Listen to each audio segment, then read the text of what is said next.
Hoy en Lengua Larga. ¡Pum! El piso comenzó a temblar y se escucharon fuertes golpes y la luz se volvió un poco también más fuerte, más intensa. ¡Corran por sus vidas!, gritó Amalia y tomó a sus hijas en brazos mientras brincaba por un barranco contiguo al comercio. A pesar de los 10 centímetros promedio que mide una lengua humana, todos somos lenguas largas. Nos encanta el chisme, nos gusta contar historias. ¿Y qué mejor? Aquellas que hablan de comida. Donde la lengua es parte importante de la deglución, masticación y sentido del gusto. Esto es Lengua Larga, el podcast donde el chef Juan Ángel te cuenta historias de cocina, consejos y recetas. ¡Comenzamos! ¿Qué tal, Lengua Largas? Bienvenidos al episodio número 118. Rápidamente empiezo con los mensajes, que son bastantes. Gracias por hacérnoslos llegar. Sandra Luz Urías, le comunico que hoy, me encantó eso porque suena memorándum de oficina, ¿no? Le comunico que hoy, no me estoy burlando, sino que me encanta que se tomen el tiempo para escribir propiamente como todos deberíamos escribir. Le comunico que hoy terminé todos los capítulos de Lengua Larga y vi su entrevista con Rebeca en Dos de Asada. Vayan a ver el podcast Dos de Asada. Está también en Spotify. Es un podcast muy curioso porque mientras uno se come sus taquitos de asada, ahí lo van entrevistando. Saludos, Sandra Luz Urías. Saludos a Mónica Pineda. Estoy mirando el podcast y encantada, como siempre, del último episodio. Muchas gracias. Lupita Casilla. Muy real lo que dijiste en el episodio anterior. Yo a mis dos primeros hijos les apliqué lo que tú dices y hoy, gracias a Dios, comen de todo. ¿Ya ven? Escuchen el episodio anterior. Ahí hablamos de este tema. André Álvarez. No soy de esas mamás de puros nuggets, pero sí cuando íbamos a un restaurante brasileño donde había pura carne, les pedía nuggets a mis niñas. Pero desde que escuché esto que dices tú, dije no más. Y déjame decirte que me alegro lo que hice, porque ahora comen súper bien, con variedad, hasta ensalada, y no los limito al puro, les voy a decir lo que dijo, no ella, al puro, le pones pip, Daniel, al puro pinche nugget me puso. Gracias, André Álvarez. Patricia, muy cierto, chef. Y además el menú de niños es pizza, espagueti, pura chatarra. Son una vergüenza. Sí, es cierto, los menús de niños son una vergüenza donde hay. No conozco ningún menú de niño que sea digno de un ser humano como un niño. Lupita es de Ciudad de México. Por eso la gente no sabe comer y por eso no pasan de lo mismo por el menú de niños. Exactamente. Saludos a Sid. Así se llama, Sid. Acá los osos, o sea, sus hijos, así les dice, que son de 14 y 17 años, comen de todo, desde un ceviche hasta lasaña, mondongo, caldo de verduras, pescado, frutas, huevos, etc. Mondongo, ¿de dónde será, Sid? El mondongo es de Veracruz. ¿De Veracruz? Le dicen así al menudo. Ah, ok. A la panza, pues. Dicen así a la panza, ok. Estela Gómez, hablando de la historia de hoy, la morcilla, bueno, no es la historia pasada, es varias historias atrás. La morcilla del 70 se llama el episodio. Nosotros fuimos una familia numerosa y de escasos recursos. Vivimos en el barrio La Matanza. Y se llama así porque, aquí es aquí en Hermosillo, había un rastro y a mi mamá le regalaban la sangre y la cocinaba muy rica. Ay, con mucho chile verde, cebolla y jitomate con unas tortillas de maíz, saben deliciosas. Me transportaste a mi niñez, dice Estela Gómez. Saludos, Estela Gómez. Anabel González, hasta Nogales. Tengo un niño, bueno, ya preadolescente de 13 años. Desde los 3 años tiene diagnóstico de autismo. Y desde entonces, mi esposo y yo tomamos una decisión que fue la mejor. No le limitamos los alimentos. Y créame que hemos descubierto muchas comidas juntos que las ponemos como nuevas experiencias. Vean la fotografía, por favor. Así le pongo en el calendario de comidas cuando voy a hacer algo nuevo con algún ingrediente diferente. Saludos, Anabel González. Muchas gracias, Anabel. Nos llena de emoción saber que hay familias como la tuya, que además pasan por un proceso no común, no normal, y que eso le añade dificultad al proceso de alimentación. Muchas gracias y muchas felicidades. Cris, eso que dijiste en el podcast pasado me aconsejó el pediatra con quien llevaba a mis niños. Cocina con cebolla, ajo, con todo, que sepa todo y se acostumbren a comer de todo. Los chamacos se hacen piquis porque nosotros los hacemos así. Piquis. Piquis es como... ¿cuál es el sinónimo de piqui? Como quisquillosos. Siempre digo remilgosos, así como especiales, pues que no quieren comer de todo. A eso se refiere con pique. Ahora sí, Daniel, vamos a leer los mensajes de la pregunta que hicimos en Spotify. Hay muchas personas que me han mandado mensaje y me dicen, Chef, te voy a contestar la pregunta de Spotify por Instagram porque no las encuentro. En la parte baja de donde reproducen el episodio, abajo viene la pregunta y ahí viene una cajita para que la respondan.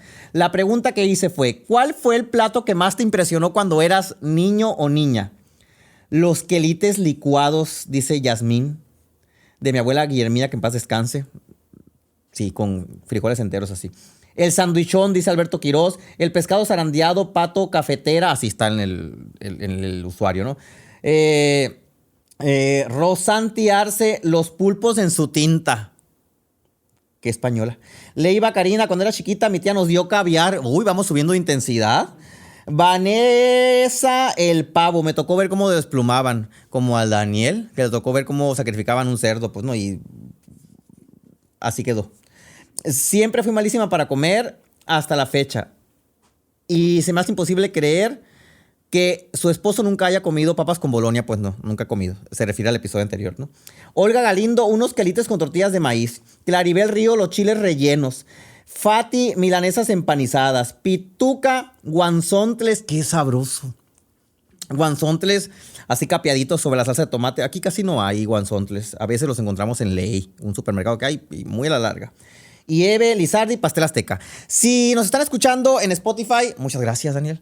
Denle seguir, activen la campanita, pónganos su calificación en estrellitas. Y en YouTube, píquenle al botón de suscribirse y compartan, por favor. Ahora sí, iniciamos. ¡A picar cebolla! Lengua larga, la. Bienvenida a Tunalandia. ¿Qué va a llevar hoy? Escuchó Amalia cuando llegó al changarrito.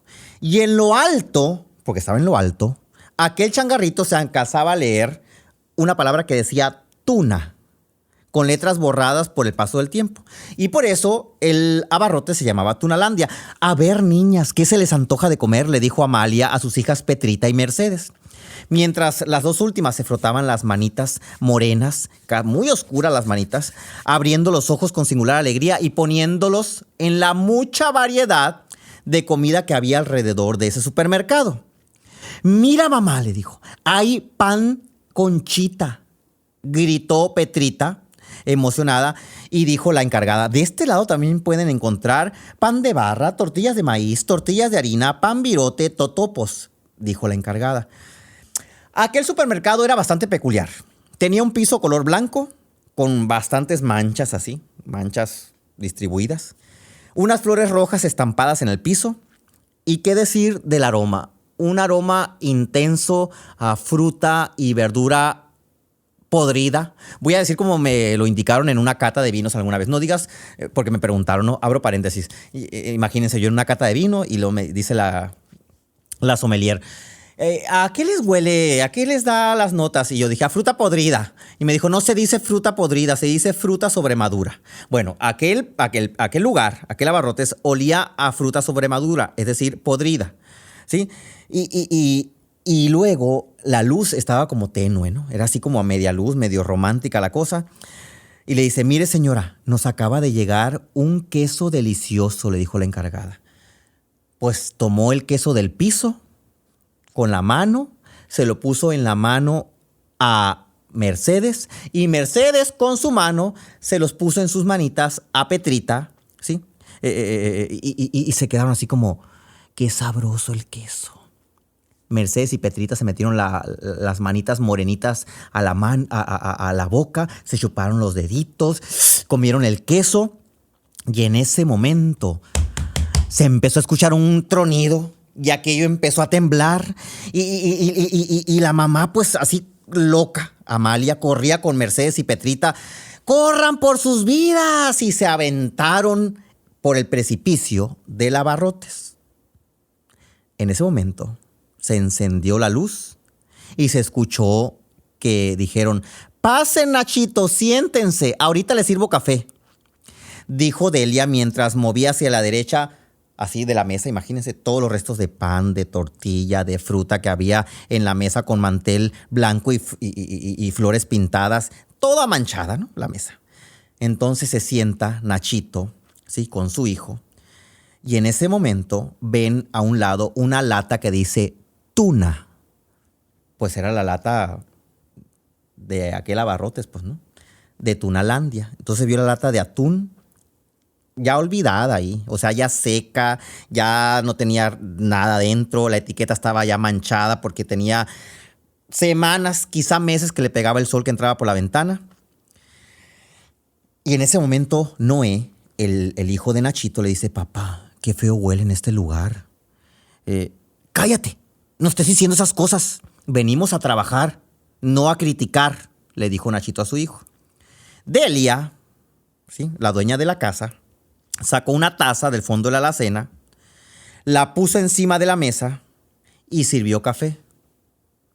Y en ese momento, mientras iba el café subiendo de nivel, dentro de la taza también iba subiendo de nivel una cucaracha, así, con sus manitas morenitas, que momentos antes había comido galletas, totopos y fruta sobre madura y queso en el abarrotes imaginario que tenían las cucarachas encima de la mesa.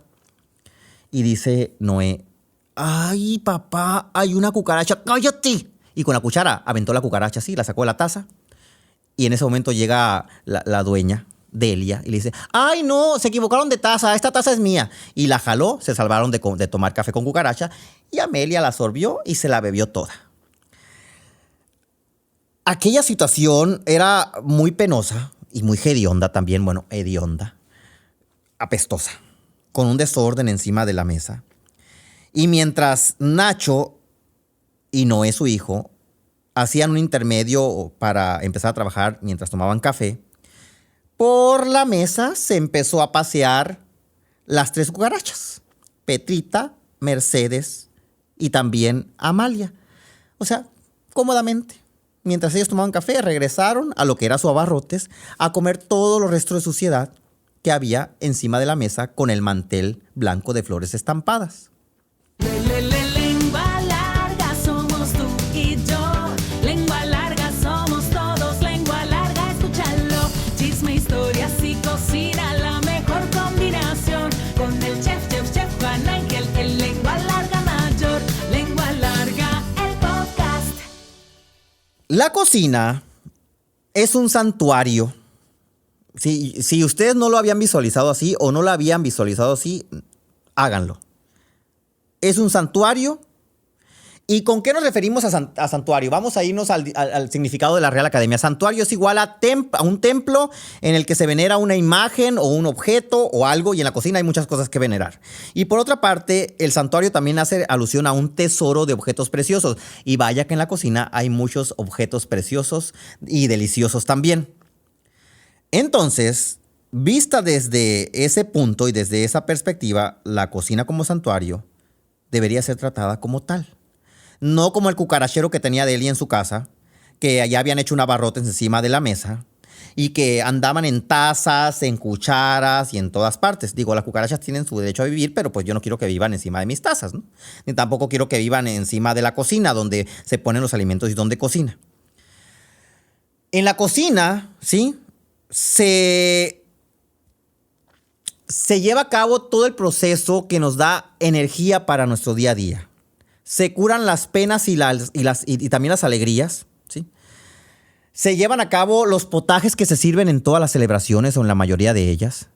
Y es el centro de reunión. Incluso los desacuerdos familiares también se dirimen en la cocina. A lavar los trapitos. Lengua larga, la. Pregunta del día. Quiero que me digan cómo le das valor o cómo le dan valor al santuario que es su cocina. Voy a poner un ejemplo, ¿no? Hay señoras que dicen: no, a mí no me tocas el trapo de limpiar la estufa. Nada más es para eso, para la estufa. No lo uses ni para secar, ni para limpiar ahí la barra, no, ni la mesa, es para la estufa. Eso es una forma de cuidar el santuario. Díganme, y aquí en la cajita de preguntas en Spotify, los voy a leer en la próxima emisión. Échale queso. Lengua larga, la. No hay receta, pero sí hay una serie de 10 pasos para que nuestra cocina sea el santuario que merece ser y tratemos ese espacio de una manera digna que propicie una reunión más agradable, tomar café sin cucarachas, comer en una mesa limpia, sin restos de comida, sin restos de pan, sin restos de queso. Y aquí va. Número 1. Antes de cualquier cosa, al entrar a la cocina, se debe de entrar con las manos limpias. Lo ideal sería lavarnos las manos en el lavamanos y luego entrar a la cocina, o sea, en el lavamanos del baño. Pero si no es así, entremos a la cocina y lavémonos las manos antes de tocar cualquier cosa en el lavatrastes. Punto número 2.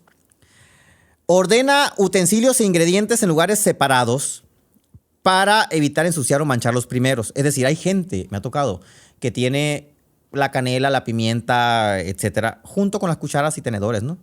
Una vez me tocó ir a una casa que me sirvieron pozole. Y cuando me dieron la cuchara, metí la cuchara al pozole y dije, ¿le ponen canela al pozole? Y me dice, no. Y se voltearon a ver así en la familia, ¿no? Y después me confesaron que guardaban las cucharas juntos con los condimentos. Entonces el pozole sabía a canela. Punto 3. Revisa periódicamente las caducidades de los alimentos que tienes en la alacena. Hay que tomar en cuenta que la caducidad de los alimentos está marcada en la parte de arriba o de abajo de un costado, pero después de la caducidad todavía hay un periodo de casi 3 meses para que sirvan, ¿sí? Es decir, si se caduca el 23 de marzo y hoy es 23 de marzo, no lo tiren. Todavía hay tiempo de que lo puedan usar. Y no pasa nada. Créanmelo.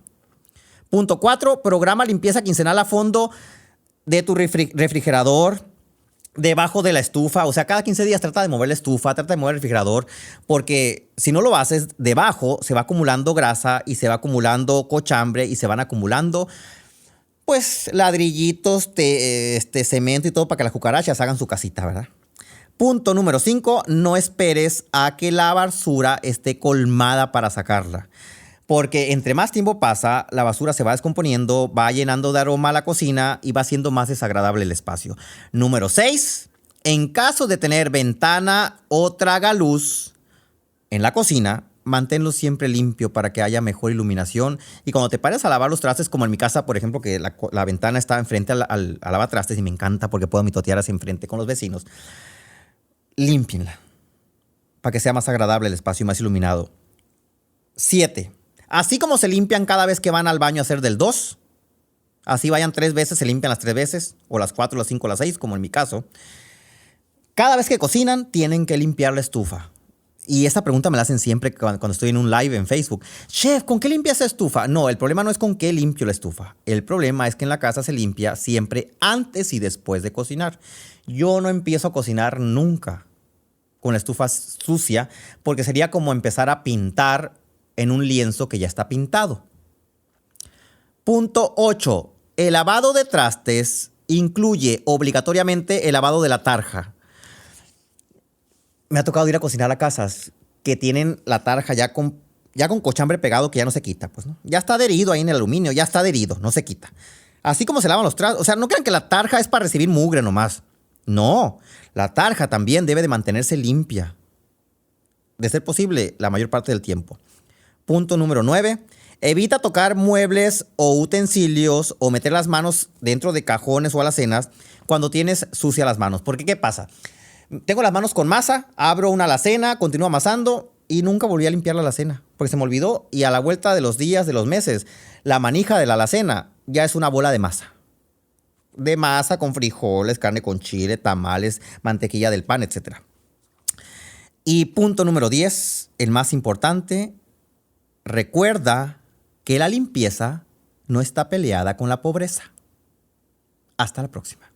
¿Ya te aceptaste como lengua larga? ¿No? Entonces espera el siguiente episodio. ¡Sí! ¡Bienvenido al club! Sigue al Chef Juan Ángel en Facebook, Instagram, YouTube, Twitter, OnlyFans. What the f*** is this? Uy, no, eso no. Busca recetas, cocina con él e interactúa. Búscalo en todas las plataformas como Chef Juan Ángel. Afila la lengua larga para el siguiente episodio. ¡Adiós!